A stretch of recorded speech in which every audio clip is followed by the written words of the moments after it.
Start your engines, hear the crowd. Talking racing now, we're revving loud. From Daytona nights to Talladega days, we're chasing rumors, hearing what they say. Pit crews hustle, tires burning fast. News and whispers, nothing's gonna pass. Talking racing now, we're hitting the track. NASCAR stories, no looking back. Engines roar and the fans all cheer.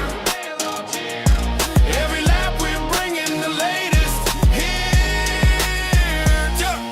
From rookie rides to legends known, victory lanes and dynasties grown. We'll spin the tails where speed's alive. Every week the racing vibes survive. Racing now, we're hitting the track. NASCAR stories, no looking back.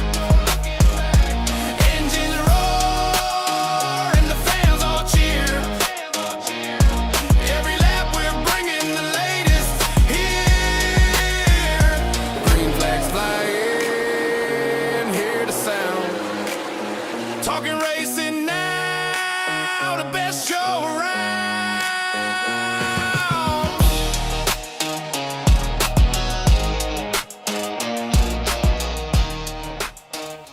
Oh, yes, it is Thursday, 8:50-ish.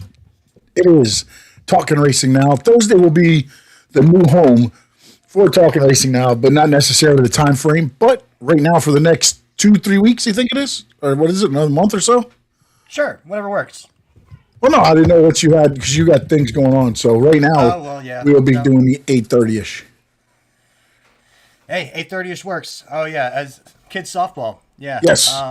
Not sure exactly how long that goes on for. Like, Oh, we okay. just have a game today that got rained out, so you never know. Oh, is that what? Okay, all right. You know, baseball never ends. It is. That is true. I loved playing baseball when I was younger. Yeah. I loved it. All right, so we gotta get it Stretch started. out. I feel like Yeah, got to get in the zone. I haven't done this in a while. There we go. we gotta get it started right? That's right. Let's do it. So, getting it started, let's start with a little birthday. You know, we had a big birthday yesterday for a fallen hero. So, let's throw up some threes. All right, I like this three, but a little raise hell, praise Dale. All right. So, Sean, Yes, sir. you kind of went into it there for a moment. I wanted to get your thoughts. You know, I've seen this thought experiment a little bit. If Dale was still here, Yes. what do you think he'd be doing?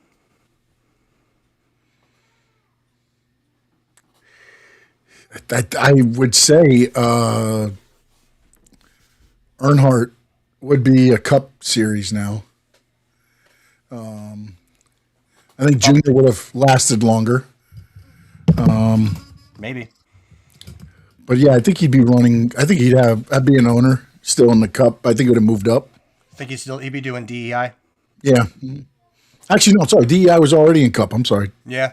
No, you're wasn't good. Yeah, thinking- Junior's got his Hendrix Motors, and he's got Junior Yeah. Motorsports in the O'Reilly Yeah, series. Junior. But yeah. Junior stayed in the O'Reilly. I'm sorry. I wasn't even thinking. Yeah, sorry. What's up, Stoney? Yeah, I agree with you. I think he would, and I also agree with something you said earlier, where I think he'd look like he'd still drive a damn car. Yeah, he'd probably still be doing the truck races in the 25. He'd come in there every once in a while. Yeah, but you know what would be funny is I wonder what the rules would look like Yeah. if Earnhardt is still here. Right? Because think about it, the crash never happens. Is the safety thing ever Addressed? addressed or concerns, or like where are we at this point? Is the next gen car? I think they're already in stages of that. I believe at that point, right? Or no? No, God, No, no. no. We've gone through 2 cars since then. Yeah, that's true. The next gen 6 and 7. Yeah. So yeah. All right. Yeah, Yeah. I mean, so yeah. There's I no don't- telling where we would be, honestly. I don't know that NASCAR would be able to say that they hadn't lost a driver since that day in 2001. By that, I don't know that they'd be able to say that. Yeah. And we've seen people flying, they roll. I mean, when I was at Kansas, I saw Carson Kvapil roll, I don't know, 2/3 of the backstretch. and he walked out of that car, you know? Yeah. So the Hans device, I don't know. I mean, maybe it's still not in the car. Who knows? But we are where we are. But yeah, so happy birthday, Dale Earnhardt, 75. Yep. Threes. That's right. And we had 3 people watching. And it was, at that point, at that point. this was the 25th anniversary of losing him. So, you know, Yeah, 25th. Yeah. yeah, it's kind of got that quarter decade feel going on this year. But on the brighter side, you know, there's been some big changes with NASCAR and the upper management. Yeah. Yeah, That's true. did you see the moving of Mr. France up? You know, he retired as the chief executive officer. He's still going to be head of the board, so he'll still be the main. You know, he'll still be the main guy. Seeing as to how he does own more than half, that is, you know, Jim's going to do what Jim's going to do. Yeah. But the more exciting part is really, I mean, we got Steve O'Donnell that moved into chief executive officer. To be honest with you, he was already president. I don't know that that's necessarily much different than what we've already dealt with. He's just got a title. But the But maybe now he can make more decisions or more, I don't know. Maybe. I don't know. You know, I think that, personally, I think the teams are going to be very pleased with the choice of Steve O'Donnell moving up. Yeah.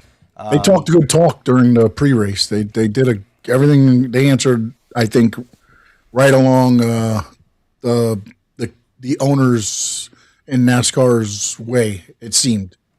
Well, we saw during the lawsuit, during Discovery with the lawsuit, that, you know, Steve O'Donnell was pushing Jim France to give the teams the evergreen charters. He was, you know, putting it out there as like, this is something that needs to happen and something we need to give them. And, you know, it helps us, it helps them.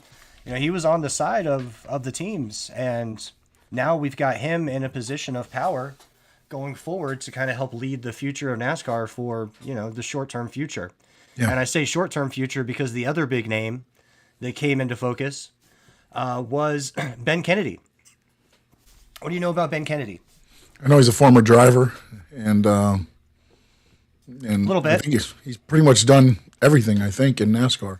So yeah, he's a little young. He's 34, which is probably why he's not the CEO at this point. But Ben Kennedy is Lisa Kennedy's son, and he is the grandson of, he's the grandson in the France family. He is the person that they are bringing up to be the next France family named person running NASCAR. He's a little young, so he's getting a COO position, Chief Operating Officer. We've already seen some of that from him this year when he, for instance, went to, what racetrack was it? Was it Bristol? I forget exactly where it was, but he and a group of other persons, they split up and they went into I think we talked about it. They went to the track and they, went incognito. They didn't go in their suits. They went as a normal NASCAR fan, and they tried to experience what it was like for a normal person to go through it. What's it like to get a ticket? What's it like to park? What's it like to get merchandise? How much is the merchandise? Like, what are people saying when they're there buying it? How much is a beer? How accessible is the beer? How long does it take to get chicken nuggets? Like, those are the things that we fans deal with at the racetrack, and every track is different. Yeah. But that's the general gist of it. So he was already out there doing that, and that was super cool. You don't hear about executives getting involved in the fan experience like that very often, not at least firsthand. So, yeah, but I think NASCAR is a little different in that realm because they own I think they own a majority of the tracks that they. I don't know the exact number, but it's a large portion. It So might be more than half. So they technically need to do, what I'm saying, whereas like for football or something, you're really just worried about your stadium. You don't need to really, the fan experience. They're going to show up or not, depending on if they're going to support the team or not. Whereas with NASCAR, it's you have to have that experience so that you want to come back the next time. That's true, but each of these tracks has their own executive offices, and each track is its own corporation. Mm-hmm. We see every time you go to Daytona, they've got the president of the Daytona International Speedway, track president coming up there and participating with the Grand Marshals and such, right? And that's at all their tracks. So they've got people that are supposed to do that job. That doesn't necessarily fall onto the NASCAR corporate executives. And what it shows us is, It shows us that there are France family members. Every time people talk about the France family, they talk about a family that cares, that built it, and that are good stewards of the sport. And what you've got is you've got a young man who looks to be fitting the part of that role. And it's exciting. It's exciting. You know, it's exciting for the teams. It's exciting for me. Yeah, no, I mean, as a fan of NASCAR, hell yeah. I mean, you want somebody that's going to be, and look, I think the best thing about it is he's young. Right. You just don't want another old guy going in there and being like, oh, we just keep it the way it is. I think he's going to make some, or at least suggest some changes. I don't know if anything will happen right away or anything like that. But, I mean, this might be a new era of NASCAR. I mean, I don't know, man. I mean, well, Ben's already done some of that. Yeah.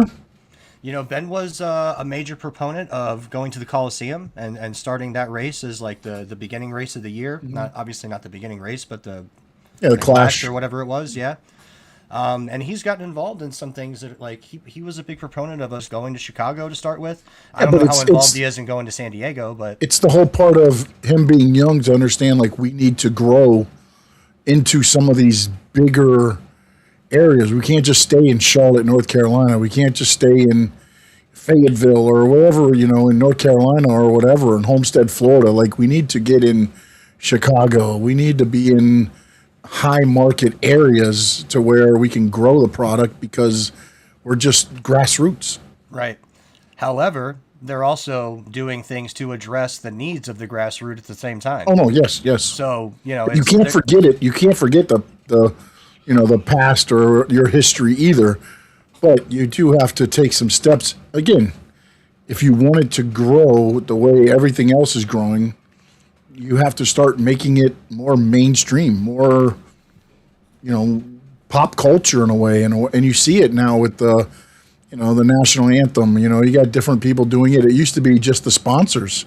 Yeah. I mean, there was races that had the big names, but it was always the marquee races. Now you're seeing some of the other ones having, Daytona's always going to have it and things like that, but you're seeing more, Hootie now being an owner, MJ an owner. Like, you're seeing that the culture kind of coming into NASCAR where it used to be a good old boy network in a way. Right.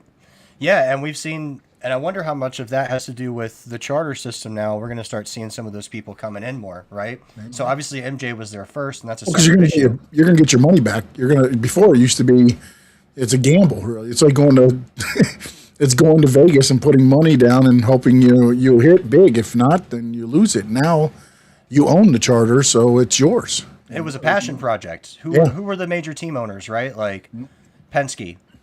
We know the name Penske because why? Because they have a large business where I rent Penske trucks. I don't go to U-Haul, right? Yeah. I don't really know what Hendrick has besides racing, to be honest with you. I think they do mostly just like engines and auto parts and Hendricks because, hell, they sponsor all the almost every one of their cars has got Hendricks on it. So right.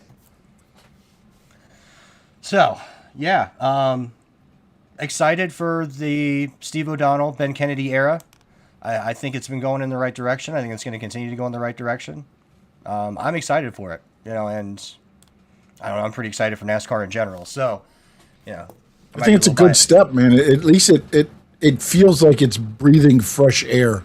It does. Into the sport. Now, again, we got to see it, equate, and we've seen changes, so that's good. But again, it's got to. The old man can't be up there and veto everything. If he does, then it's for nothing, Then it becomes these guys are just for title. Who knows? Maybe we'll see that spoiler cut down soon. Yeah.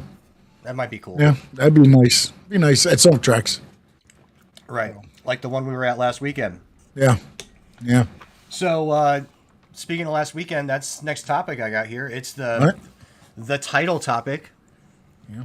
Carson Hocevar, the Hurricane, strikes in Talladega, gets his first win. Yep. And as Spire Motorsports made sure to let everyone know, in a very catty way, which I'm a huge fan of. I know you know that I love to be petty. Oh, yes. I'm a huge fan of internet pettiness. It's my favorite. It made sure to let everyone know in their federal filings that they are now a 2-time winning Cup team.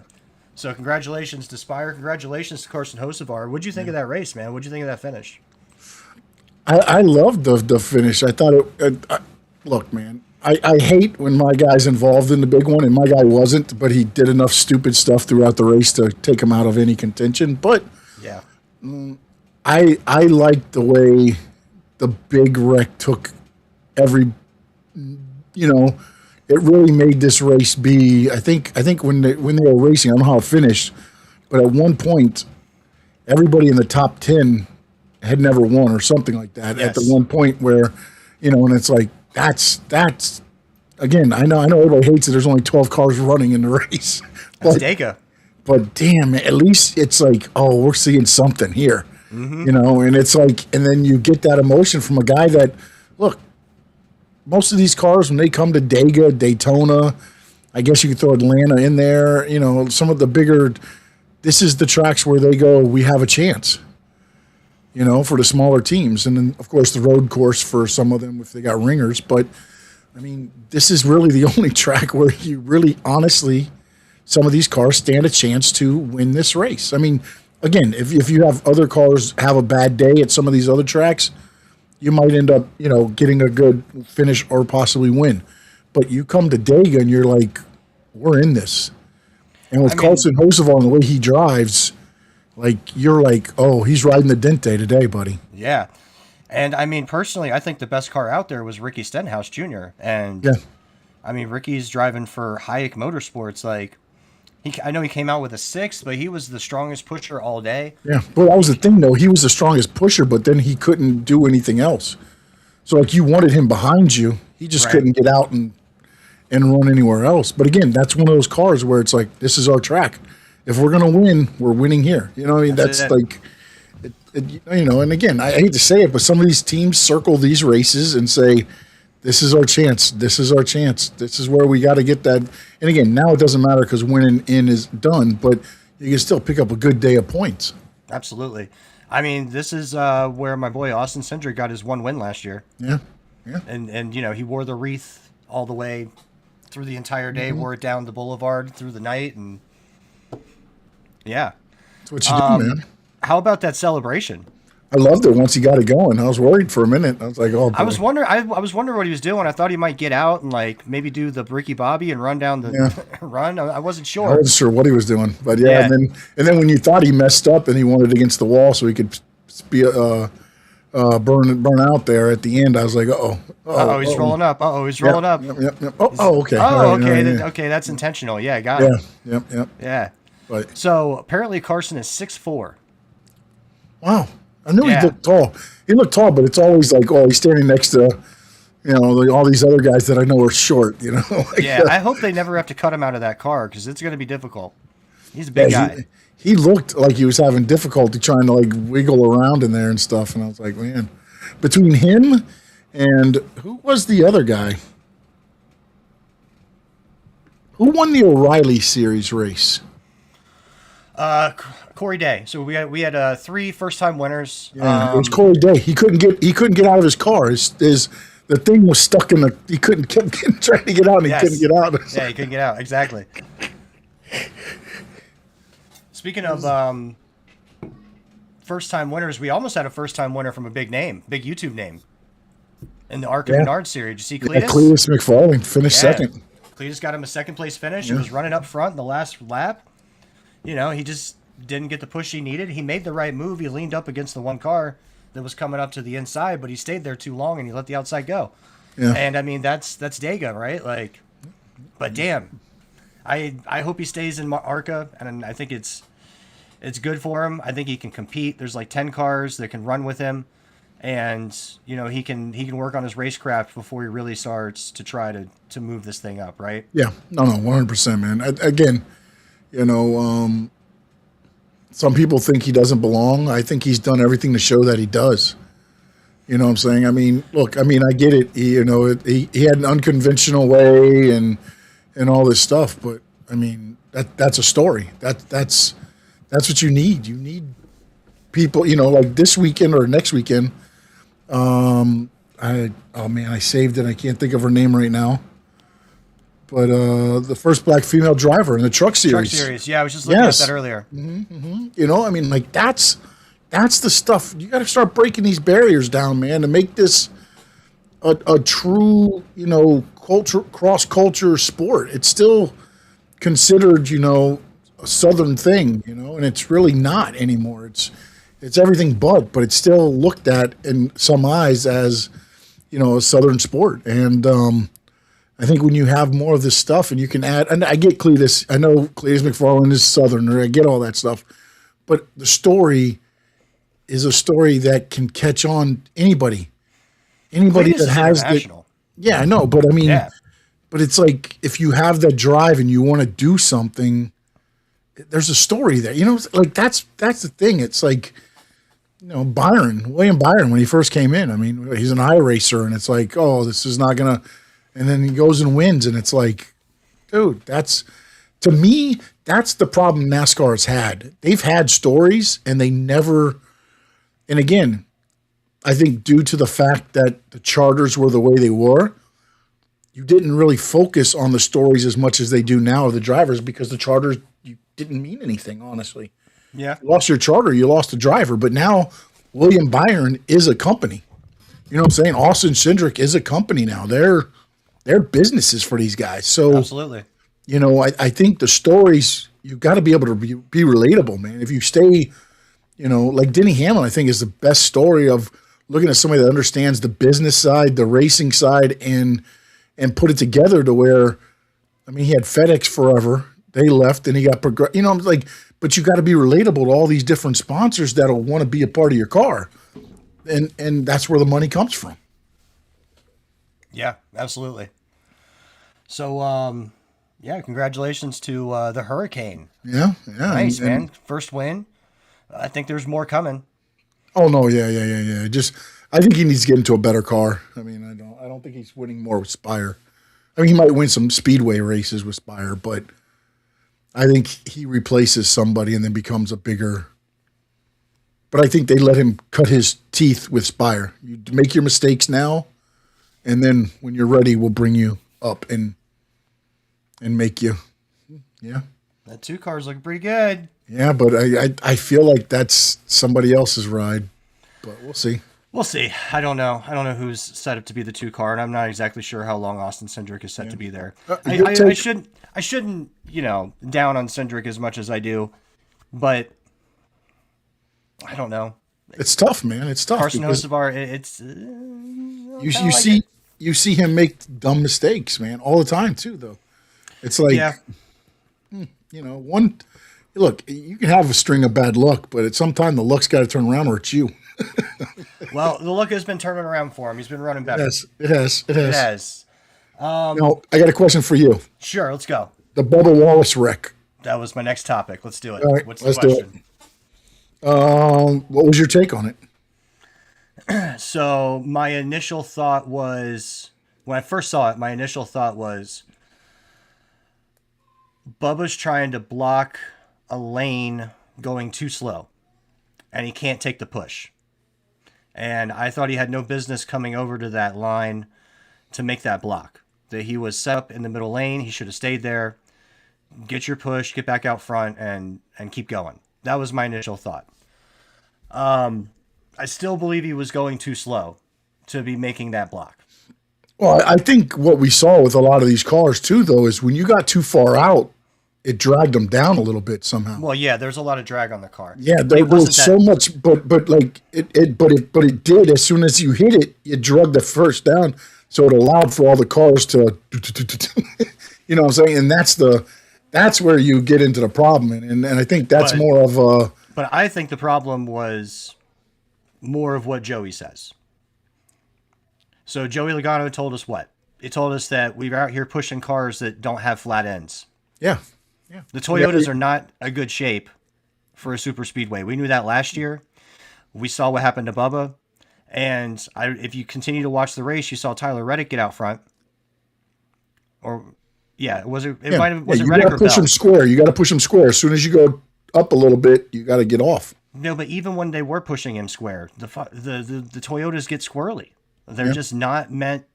They're not good super speedway cars. They're not. But I would say they're wonderful cars everywhere else, and you can win with them. We saw Tyler Reddick win at Daytona. 19 and 11 at the beginning of the race run fine. Sure. I'm not saying it's not impossible. I'm just saying it's not. They're not ideal. But both cars you mentioned are 2311. Yeah, but I'm not blaming 2311 for this. I look, man. I can say, but also it's like, again, it can be but you're not. They're not just going to build a car for a speedway. Those days are gone. They need an ass end. Yeah, but you're not building the ass end for a speedway. I mean, you got one ass end for your car. You're not building a separate one for the speedways. Those days are gone. When you had a speedway car, you had a car, I mean, that's why they went to the next gen car, right? So you didn't have to have 2,000 different cars in the shop to go for each track. But we cut the costs down on. We just saw the Chevys flatten out the front end and flatten out the back end because the same issues were happening with them last year, right? Mm-hmm. So, I don't buy that Toyota can't make a flatter end. I don't buy it. Yeah, but do they want to? Well, they can keep crashing into the wall. Well, I mean, only one crashed into the wall, but he took out 27 other cars. Mm-hmm. So all their bumpers weren't straight after that. No, they weren't. No, they definitely weren't. But yeah, I don't necessarily. I think it comes down to speedway racing, man. It happens. It's where, because again, that started like 7 cars back where it was a freight train. They were checking, and then boom, and then it nailed him on and he did hit to the outside, which spun him up. So. Yeah, well, when it came up underneath him, he lifted up. Mm-hmm. He lifted up. Yeah. He was going too slow, but I don't necessarily blame Bubba for it. I blame Toyota. That's where I'm at with it. I don't blame Toyota. I blame just speedway racing. It does just happen. Yeah, and it happens there. I mean, Did you get a chance to watch the O'Reilly's race? Not all of it. Some of it. So, there's been a topic I've heard a lot recently, and I think it's got some legs to it.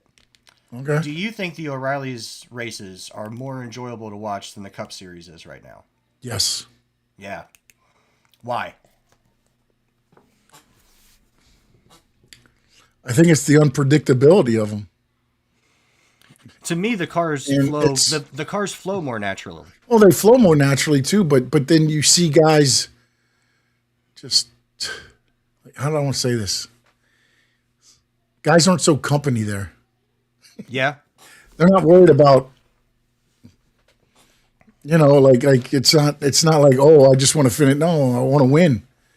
And that's the way it feels like there. It's like, hey, I want to win. It's like, oh, great. Second's good. Third's good. But I want to win. And to me, it feels like the racing is a lot rougher. And I like that better than fuel saving and, and I get it. You're racing for sponsors that are paying millions of dollars, and O'Reilly's is probably hundreds of thousands of dollars. So it's not a lot different, but I feel like those guys are racing because, and I don't want to say like the Cup guys don't love racing, but they're not company guy.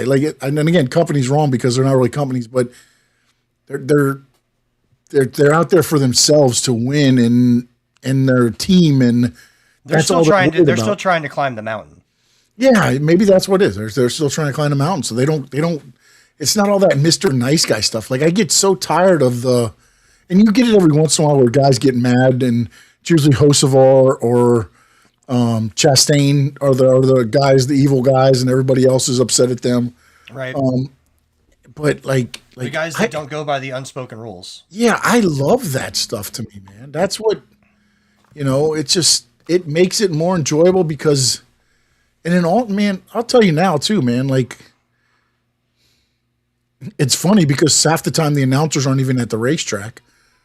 They do it from the Charlotte Center there, but like it is more enjoyable to hear them talk than to, like, I appreciate Harvick and Boyer breaking down things sometimes to me, but I don't need every second of the race being talked to me like a driver. I like the way Kligerman and those guys do it over there. I like the The way, not just watching the race, but also the soundtrack to the race is a lot easier because it doesn't feel forced, man. It feels like it's just they're watching a race that I'm watching and calling it. They're not trying to sit there and be like, oh, it's a centrifugal force. Why are we using big words, bro? You know what I've done recently is I'll put the race on like 45 seconds to a minute delay, and I'll link up the MRN on the NASCAR app, and I'll listen to that. And you know, it's got Rusty doing, you know, the driver stuff here and there where he'll jump in, but you know, it's got person at turn 1 and 2, someone on the backstretch, coming 3 or 4 coming in, someone on the straightaway, and they're just passing it off. And I mean, that's how those are the voices I remember. That's the sound I remember. Like, that's the way I remember hearing racing, like on the radio. Driving around in North Carolina, we wouldn't make it home from baseball game or whatever in time for the start of the race. So we'd be listening to the race on the radio, and like that's what I remember. And if you back the TV up a little bit, because the TV is generally too fast for the MRN, you know, you can sync it up, and it's awesome. Yeah, I tried listening to MRM at the racetrack, and it was too slow. I couldn't do it. Yeah, it's like a lap behind, but. Yeah, I've been doing that recently. Yeah, but so the O'Reilly's thing, right? For me, it's the car. So the car has less drag. It's got a different gear shift thing going on. It's more traditional gears, right? And then the drivers, they are able to be more aggressive and make passes, right? True. If you have a better car, you can pass. The drag on the car isn't so much that if you get out of the draft, the Dega, right, like you're gone. Or if you get in front and you got to take on all that draft, like you're constantly just getting hammered and hammered and hammered. I mean, when was the last time we saw tandem drafting?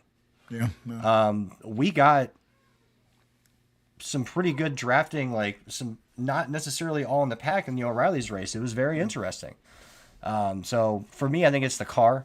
It's a little bit more of an old school Kyle. But again, we're never going to go back to that car in the Cup. So no, we're not. But there are things they could do to lessen the drag. And I know they don't want the car to necessarily go faster, but I mean, you know, Denny was asking for it on this week. You know, saying, listen, I know that y'all don't want us to go above 198 because when we're actually flying, that's what we're doing. But let us go 210. It'll be fine. You know. It's fine until it isn't. I mean, it's fine until it isn't. That's the problem. It's like, like think about this. At 210 miles an hour, Bubba Wallace gets spun in front of that field.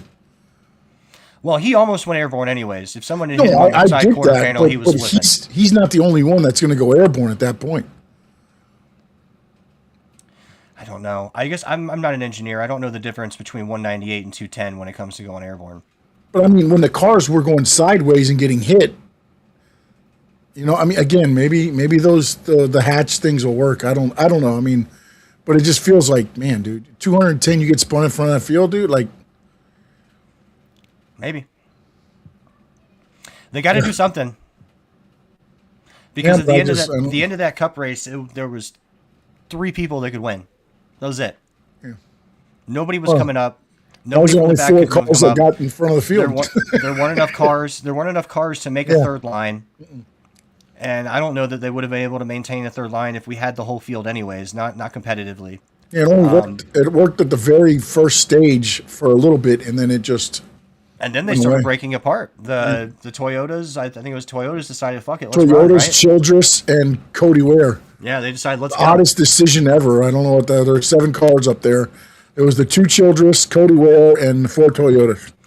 So I heard Chase Briscoe talking about it on Door Bumper Clear, and he was almost a lap down, so he was actually at the tail end of the front lap, but he was in the front of that pack when they took off. And essentially what they said is they were like, listen, let's try something else. Let's just try it. You know, like, we've done this fuel saving thing. I understand that, you know, it's hard to run up front full throttle and not be able to get anywhere when 3 cars behind you, they're doing 30-40% throttle, and, you know, they're just right there and you can't get away from them because of the drag on the car. But if we get together and we, you know, go single file and go full throttle, let's see what happens. And they were able to pull away a little bit. But they would have been able to do it until Hamlin got a penalty and Briscoe get the penalty, and then it just fell apart after that. Yep. And then everybody went back to fuel saving. I mean, Ryan Preece at the end, 80%, or not at the end, but the second stage, the end of second stage, is like 80% save it, 80% save it. You're not going to finish. Like, so we're still doing this. Right. Still doing it. But until they come up with a better way, like, yeah, but it's like what the crew chief said. That's what we know to do. That's what we're going to do. We're creatures of habit. We're going to go back to that. If nothing else is working, we're going to go back to what we know because we know it works. So that's what they did. Because we know that these cars don't pass very well. Track position is everything. And that if my pit stop is shorter than yours, I can get in front of you. Yep. And I can gain 4, 5, 6 spots every time we stop. And we know there's at least 2 times we're stopping. And you know there's at least 3 times we're stopping because the accident's going to happen. It's going to happen. Yeah. They need to do away with the stops for stages, man. They really do, bro. I know. Like I get it. If you wanna do the stages again, I know we talked about it ad nauseum, but it's like, why are we stopping you're giving these guys that are paid whatever, hundreds of thousands of dollars to make these decisions to not have to make decisions. Right. It's just we need to get to the end of this stage so then we can do whatever we need to do. All we're doing is just work because even if your car is terrible, you got the end of stage 1, we fix it up. The end of stage 2, we fix it up, and then by stage 3, we're in the race because we just need to stay on the lead lap or whatever. That goes away if you never stop. Yeah. I don't even know what to say anymore. Just yeah. Yeah, no. I mean, I know that. I know we've talked about ad nauseum. It just seems like so common sense. And again, you'd be like, oh, what about the commercials and the ads? You run picture in picture all the damn time now, bro. Yeah. I mean, I heard it from a driver this week. Same podcast. Noah Gregson was on Door Bumper Clear with Chase Briscoe. And he brought it up as a suggestion. What if we just don't stop at the stages? So I don't remember hearing a driver say that before. Maybe I have, but that's the first one I can remember. And if it's coming out of the driver's mouths, I mean, that holds some weight. And again, you don't have to do away with stages. Keep the stages. You just don't have to stop. I like the stages. Yeah, don't get away with them. No, exactly. I mean, I'm good with the stages. I don't mind the stage. It's just the stopping of the stage because then you stop the race and you don't start it for 5 to 8 laps into the next one. So you're not even... You've got a 45 lap stage and you're starting 10 laps in, so it's really 35. Like, what are we doing? Yeah, it's just like it's not like you stop the stage and then laps don't. If you didn't click the laps off and then you started back, maybe. I mean, but again, you don't do that. We count the laps, we count the miles. Yeah, we always have. Yeah, and it's just like, so then why stop it? Yep. You have digital stuff, on lap whatever. The scoring is tracked, so you can go back to it and be on, okay, lap 100, what was the thing? Okay, there's your points.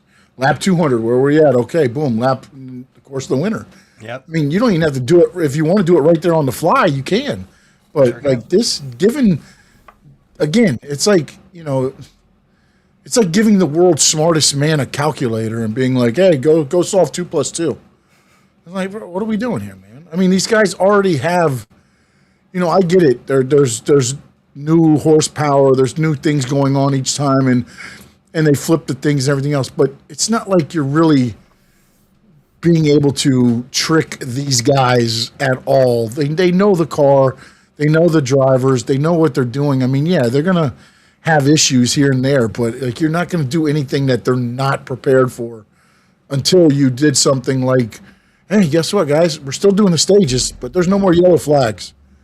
Now you have to figure out, if you have a problem, do you bring them in right away so you can solve it? Yeah, you might fall a lot behind now, but you get the lucky dog and you come back around.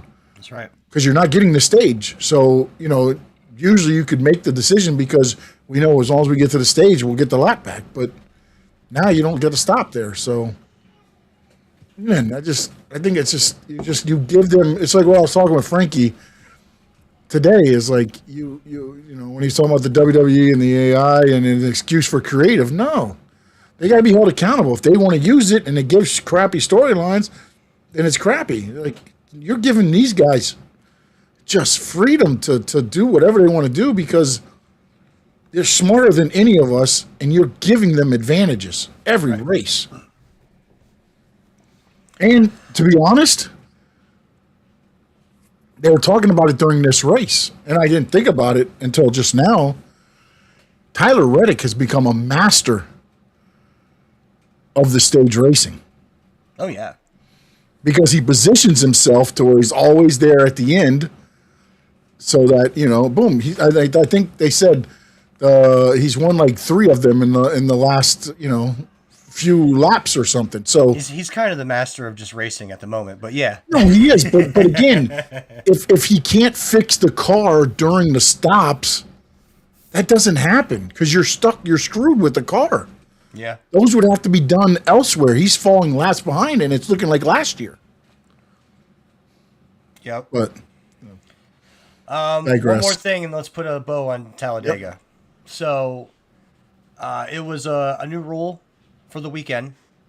I didn't see anybody get clipped for it at the Cup race, but I did see 2 people get clipped for it, maybe 3, in the O'Reilly's race. NASCAR has been policing coming out of turn 2 and through the backstretch when you've got the pack coming up behind you, coming out and blocking them and causing them to blend around you. Did you see Carson Kvapil and was it Justin Allgaier, I believe? You know, do what they did. You see the move they made and the chaos that it caused? No, I didn't see it. I didn't see that one though. Yeah, so but I know how they do it. I know that's what they do to get all the cars to break up and yeah. And I mean, we've seen at the Cup stages, I mean, Cups, you know, Cup level, we've seen, like, for instance, the Penske cars come out and block all 3 lanes where Joey will go high, Bliney would take the middle, and Cindric will take low, and they'll just block they'll block the whole thing, right? So we've got them trying to get rid of that. We got 2 people that got clipped for it, ended up ruining their race. They had great race cars, but, you know, they end up finishing wherever they finish. So I think we get sort of a new look there. I like it personally. It's a safety issue, you know, and you just can't have cars coming up behind you 30, 40 miles an hour faster than you and thinking you're going to be able to, like, block 2 lanes of a freight train, really. So, you know, I like the move. I'm glad they enforced it. If you're gonna talk safety, you've got to enforce it, or else you're just talking. Right. So we could go back in time for a minute. There was one thing from before the Kansas race that that I talked to you on the track about just briefly, and I wanted to get your opinion on it now because we do have a little bit of news that happened since then. Kyle Busch got himself a new crew chief. His former crew chief is moved to another position. It's Richard Childress Racing. They don't fire people; they just sort of move them around.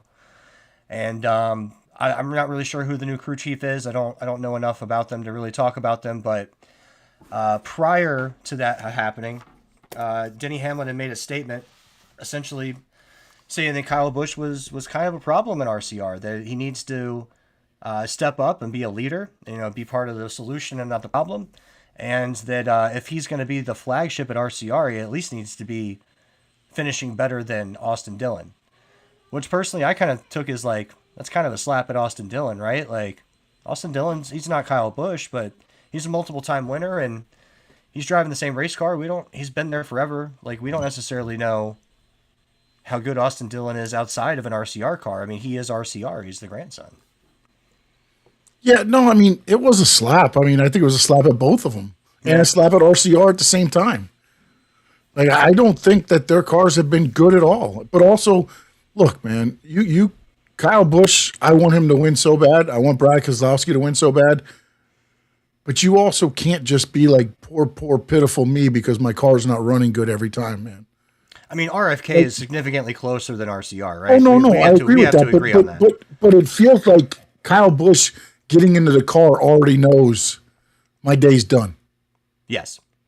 Like, it's not even like he's just like, And I think that's more of what, to me, Hamlin saying you need to step up and be a leader. I get it. It's crappy, but like, drive that car as far as it will go. You better drive it as far as it can go, and then you know it's the car's fault. Right. But you're getting, I mean, what was he, 4 laps down at one race? I can't remember what it was. He was like, yeah, it wasn't good. It was terrible. I mean, I know Logano was 2 laps down too. It was like one of the short track races, but it's like, Like, I mean, come on, dude.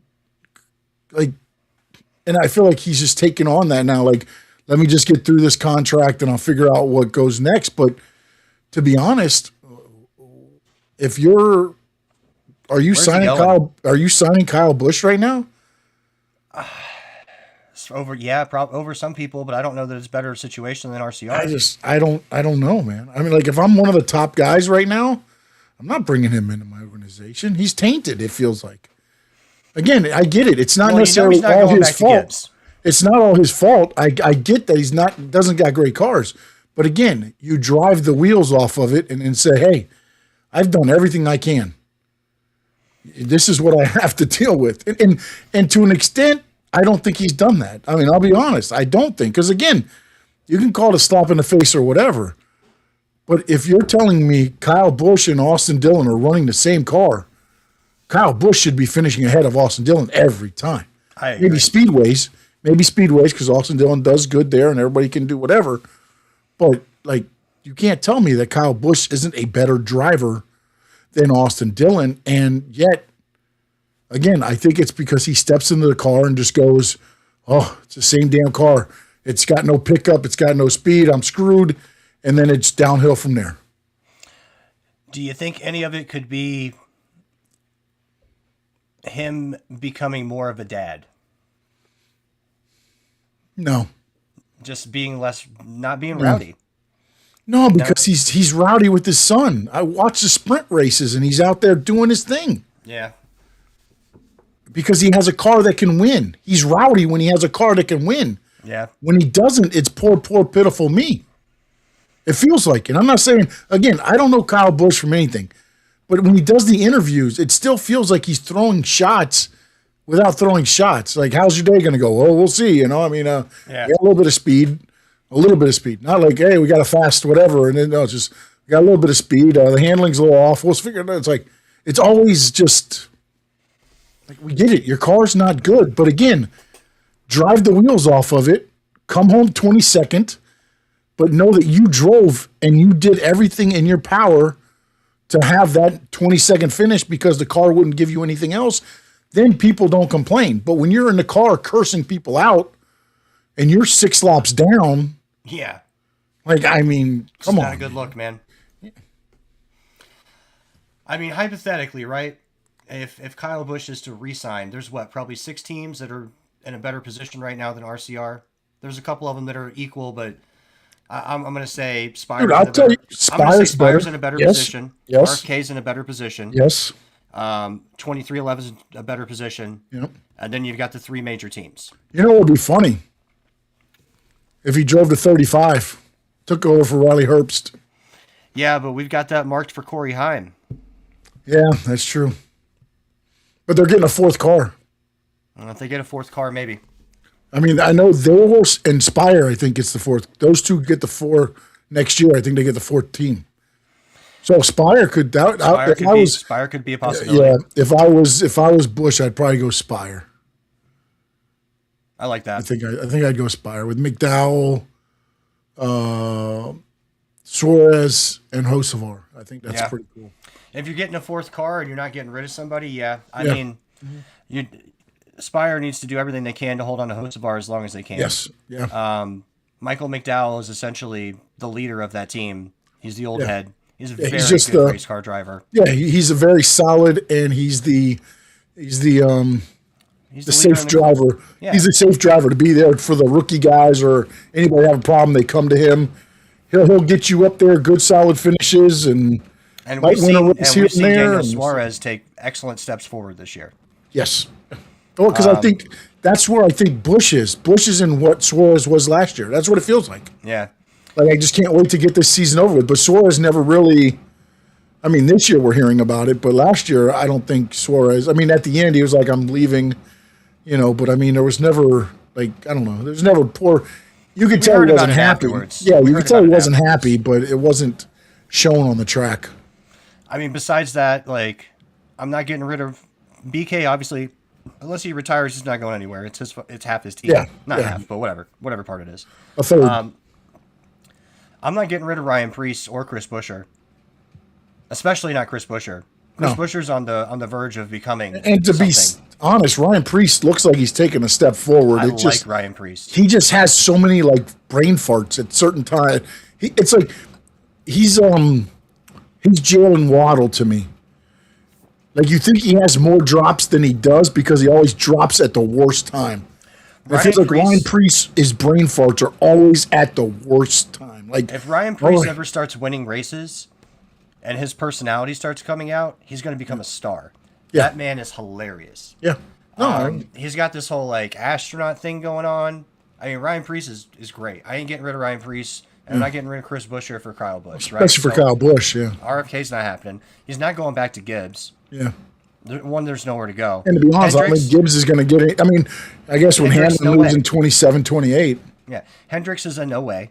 Yeah, no, everybody's staying there. There's, Yeah. I mean, unless Bowman has to leave because of the vertigo thing, but it looks like that's good now. So But even if Bowman goes, somebody yeah, they bring somebody somebody's else going up in for that the car. 40. Somebody else. Yeah. Maybe Bowman. I don't know. Maybe the 48. Maybe. But again, If they don't really know what they want to do and they want there's somebody so for a many more short term, people- they could bring in Kyle Busch, I guess. Yeah, there's so many more. Maybe for a year, but there's so many more people that you could. I mean, when you've got a core to be team honest, like they with have, you want Hendricks- to bring in a with- young guy. Like with they're Hendricks, talk- you could bring in Allgaier to be a bridge. If you didn't want to bring in Bush, you could just bring Allgaier up because of the relationship with Junior. I kind have of feel him- like Corey Day is their guy. yeah, I know he's Kyle Larson's guy, yeah, and he has progressed quickly. yeah. No, I mean, He never did a race more than like 40, 50 miles before this year and, Yeah, and I on mean- asphalt, the kid's got it. yeah, we said the same thing about Connor Zilic, and We did. Ben Zilich may still have it, but yeah, it I just takes don't think time. I don't think he's in a great position either. yeah, all of a sudden Daniel Suarez isn't looking like such a terrible driver. He got a new car, right? Yeah. Trackhouse is in a bad spot right now. Yeah. And the problem is, struggling. like, their guy Chastain hasn't looked good, Yeah. and I mean, you got the rookie SVG Zilic and is- SVG as road course. I mean, And although we're not in he's road. improved, SVG has improved, but Yes. again, he's not your staple for the ovals. That was Chastain's job, or hopefully Zilic, but neither of them have been panned out. Yeah, and we're not really in road course season just yet. No, We're getting close though. yeah, Watkins Glen is right around the corner. yeah. All right, so let's get to Texas. Hold on a minute. You didn't Sure, give what me you my got? point. You didn't give me my point. Oh, I'm sorry. Go ahead. No, we're not there yet. You want to do? I was going to talk about Texas before we do picks. You want to talk about where we're at? Because I got 3 races to go through. Yeah, man. Yeah, All right, let's yeah. start- I want my point because it's the guy we just talked about. Was the only one that came through on the list. You are damn right. He is the only person that got any points last week. We were looking. I was feeling real good about my options until the big one. Yeah. You were looking pretty good with Reddick there until the big one. Yep. Hamlin he just let you down, but he made a mistake. It is what it Yeah, is. yeah. Speeding. All right, so He had the need for speed. he sure did. So I believe the last time we did this, where we actually got to talk about it, might have, because this was empty earlier when I was in here, it might have been Bristol. So I'll just go through Bristol real quick. So for Bristol, you chose Kyle Larson, Chase Elliott, and Ryan Blaney. Larson got you a third, Elliott got you 22, and Blaney was second. So you got 5 points for Larson and 5 points for Blaney. Before that, your total was 68, brought you up to 78. That race, I stole Denny Hamlin from you. He gave me 9th. But he was the only person that gave me points. So I got 1 Got your point for point. him. Look at that. Christopher Bell, who has just done nothing but disappoint me this year, and I keep Yeah. going back to the well, Yep. gave me a 27th. And Chris Buescher, who seems to do well when I don't pick him, gave me a 13th. So I got 1 point. I had 40, and then I got 41. There you go, buddy. Kansas, I finally shined a little bit. You did. So you chose Hamlin, who got a 4th, gave you 5 points. You chose Blaney, who got 24th, gave you 0 points. Yeah. You chose Ty Gibbs, who was a previous winner at that point. He got 9th and got you 1 point. So you got 6 points. Your 78 became 84. I chose Tyler Reddick, who won. He got me 10. I chose Carl Larson, who got me 2. He was second, so he got me 5 points. Austin Cindric was close. He gave me a 12th, but 0 points. Yep. 12, 38, don't matter. It's 0. So I got 15 points. My 41 became 56. And yeah, that's where I'm at now. I got another point, by the way. You sure did. So Talladega, your guys all finished much better than mine. Only one got you points, but Denny Hamlin got 15th. He got you 0 points. Tyler Reddick got 14th. He also got you 0 points. Yeah. And then Kyle Busch, baby. Kyle Busch got 10th. He got you that 1 point there. So your 84 is now 85. Ryan Blaney got a 37th for me. Bubba Wallace got a 36th. I know better than picking Toyotas at super speedways anymore. And BK got me 31st. So I got 0 points. I got me nothing. 31st was the highest finish my guys got. So, it's super speedway racing. What can you say? So I'm at 56. You're at 85. I'm only 29 points behind you. But we are also only 11 races into this thing. So that's right. Long way hot to go. On your tail. And I've got a winner finally. So finally. Yes. So let's talk about Texas. Yes. I'll be honest with you. I don't know that there's much to talk about other than we're back to a fast 1.5 mile-ish race. It's going to be a good race. We're not going to get the drafting things too much. There's going to be people lapping. There's going to be cars all over the track. They're going to be running different lines. And, after seeing the Kansas race in person, Kansas, by the way, which I enjoyed. I was there. I enjoyed it. Another thing about Kansas, this is I guess I just didn't remember. I haven't been to Homestead since I was a kid. The noise is different. So I've gotten very used to Daytona where they all come, and then they go. Oh, yeah. And then you get a break and they come back and it's loud, right? So you get that however many, 100 times, 150, whatever it is. Yeah, you get the... Right. And Kansas, they're spread out. So it's boom, boom, boom, boom, boom, boom, boom, boom, boom. And it never stops the whole time. Yeah. After like 10 laps and they get spread out, it's just constant noise. And I'm like, holy crap, this hurts. So I had to go walk out to the car, get the AirPods, because that was the only thing I had to block my ear. Yeah. Kansas Motor Speedway, by the way, massive field out in front of it. You just park your fucking car there and walk up to the damn thing.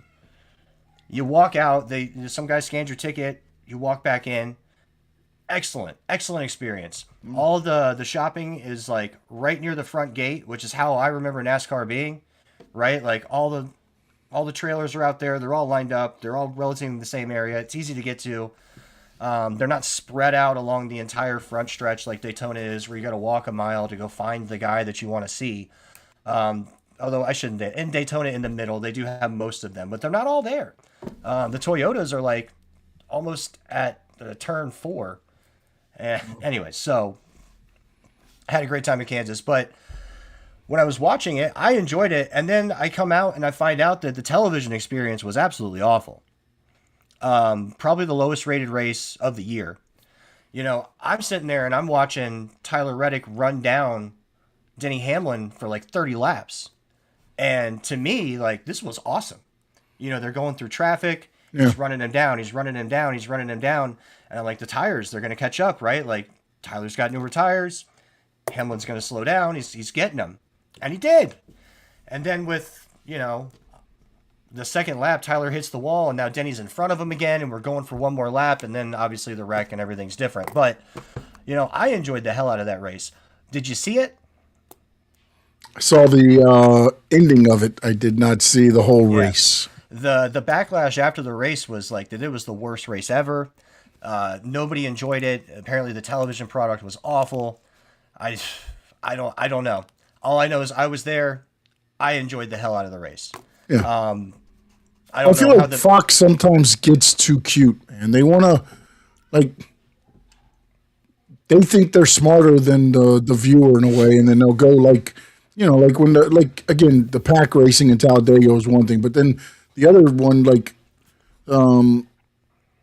wasn't Bristol? Maybe it was Kansas. Maybe it was when I was watching a little bit of Kansas.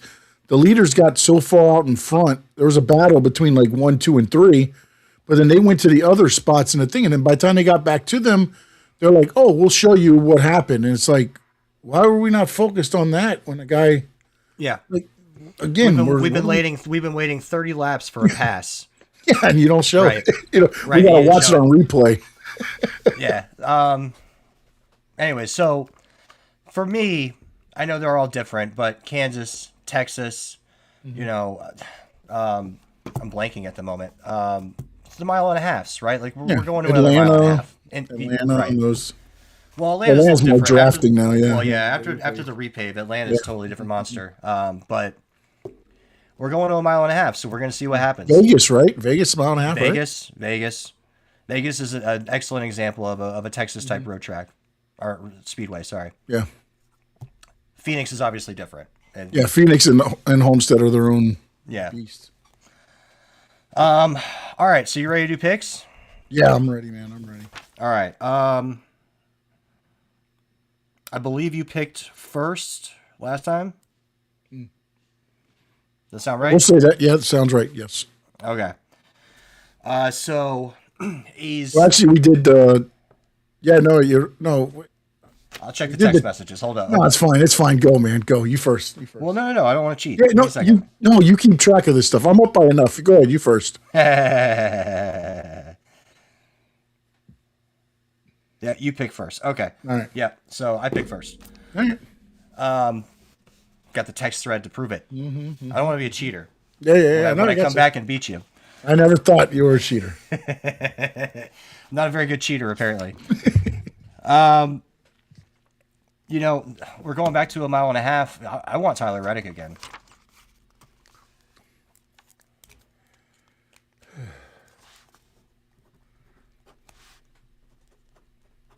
Kyle Larson.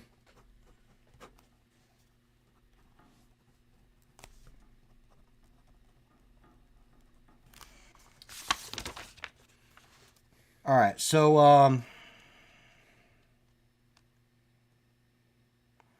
going to do something a little reckless. But you got to do something reckless sometimes. You know, we've got a guy that has gotten second 2 or 3 times at Texas in the last 5 years since we've had the next gen car. And not all of those times were the first 2 years when everything was still, everybody's trying to figure it out. I believe Chastain got second last year. I'm going Ross. Give me Ross Chastain. Wow. Denny Hamlin. You took the one, I'll take the double one. Fair enough.